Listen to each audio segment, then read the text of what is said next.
லக்ஷ்மி ஸ்ரீ சமையலறையில் இன்னைக்கு ஒரு ஹெல்த்தியான எஃபெக்டான நார்ச்சத்து புரதச்சத்து அதிகமாக இருக்க கொண்டக்கடலை வச்சு ஒரு ஹெல்த்தியான பிரேக்ஃபாஸ்ட் எப்படி செய்யுதுன்ட்டு பார்க்கலாம் வாங்க.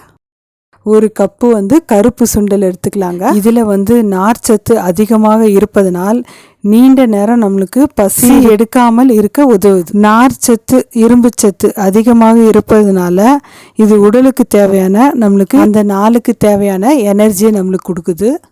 எந்த கப்பாலே நம்ம கொண்டக்கடலை அளந்தோமோ அதே கப்பால் 1/4 கப்பு நம்ம பாசிப்பருப்பு எடுத்துக்கலாங்க. இதில் புரதச்சத்து நார்ச்சத்து அதிகமாக இருக்கிறதுனால சர்க்கரை நோயை கட்டுப்படுத்துது, இதய ஆரோக்கியத்துக்கு சிறந்து விளங்குது.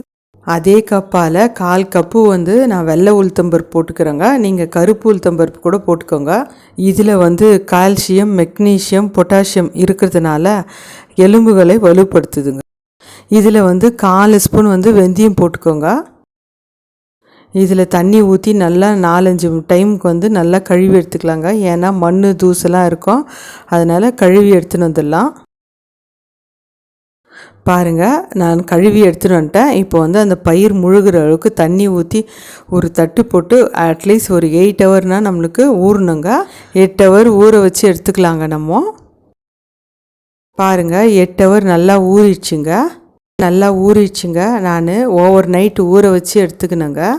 தண்ணியெலாம் வெடிக்கட்டிட்டு நம்ம இந்த பருப்பு ஒண்டி போட்டுக்கலாங்க மிக்ஸி ஜாரில். நம்ம உடனே தண்ணி ஊற்றக்கூடாதுங்க. ஒரு 2 சுற்று கொரன்னு அரைச்சிட்டு அப்புறமா தண்ணி ஊற்றி தோசை மாவு பதத்துக்கு நம்ம அரைச்சி எடுத்துன்னு வந்துடலாங்க. இதை பாருங்கள், இந்த மாதிரி தாங்க தோசை மாவு பதத்துக்கு நம்ம நைஸாக அரைச்சி எடுத்துன்னு வந்துடணும்.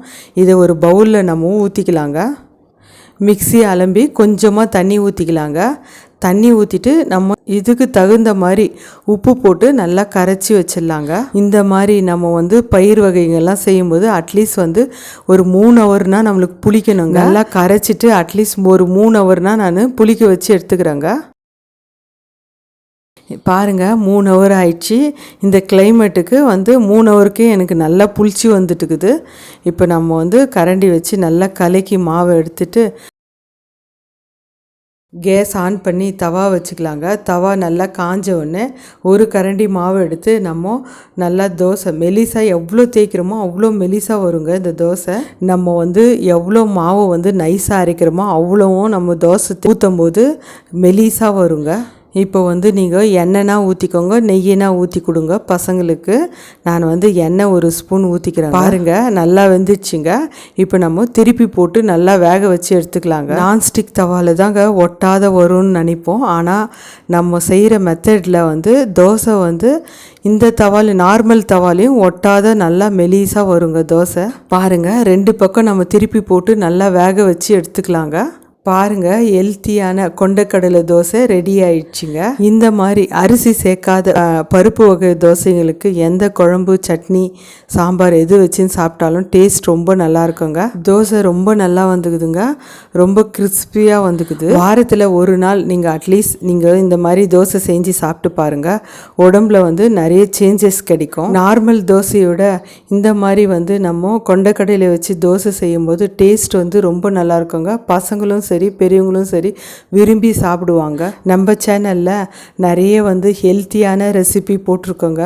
நீங்கள் வேணும்னா போய் செக் பண்ணி பாருங்கள். அது கூடயே நம்ம சேனலில் அரிசி இல்லாத பிரேக்ஃபாஸ்ட் நிறைய போட்டிருக்கோங்க. நீங்கள் ஒரு டைம் போய் செக் பண்ணி பாருங்கள். செக் பண்ணி பார்த்துட்டு உங்கள் ஃபீட்பேக் எனக்கு சொல்லுங்கள். லைக் பண்ணுங்கள், ஷேர் பண்ணுங்கள், சப்ஸ்கிரைப் பண்ணுங்கள்.